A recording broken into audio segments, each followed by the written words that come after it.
Upravo je s nama Tara Würth, prvi turnir u Hrvatskoj nagradnog fonda 40.000 Split Open. Kakvi su dojmovi o turniru i o tvom prvom meču? Pa evo, ja sam iskreno zadovoljna. S obzirom da nam jako vjetar puše, dobro sam odigrala. Igrala sam protiv cure koja je jako kvalitetna, tako da morala sam biti fokusirana od početka do kraja i to sam uspjela. Ali da, ne, sve u svemu, ja sam bila ovdje i prošle godine, tako da uvjeti su odlični, mislim uvjeti terena i sve to. Svi u organizaciji, od sudaca, od svih, evo, nemam šta reći.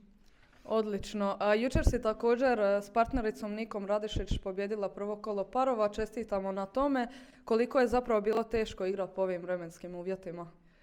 Pa, bilo je zanimljivo. Evo, iskreno, ne susrećem se puno da igram na tim mjestima gdje toliko puše vjetar, pa smo ja i Nika uspjele pronaći neki put, ali da, evo, nije jednostavno. Super. Evo, kakva su očekivanja za ovaj turnir u singlu i u parovima? Pa, iskreno nemam očekivanja u smislu pobjeda ili nečega, ne. Jednostavno da fokusiram se na sebe, fokusiram se na svoj tenis i evo, nadam se da će rezultat doći. Mislim da hoće. Koji su planovi za ostatak sezone? Pa evo, znači sad je završila sezona hardkora, to jest betona, pa se više fokusiramo na zemlju. Vidjet ćemo neki možda jači ITF ili ako ima neki VTA u blizini, zašto ne?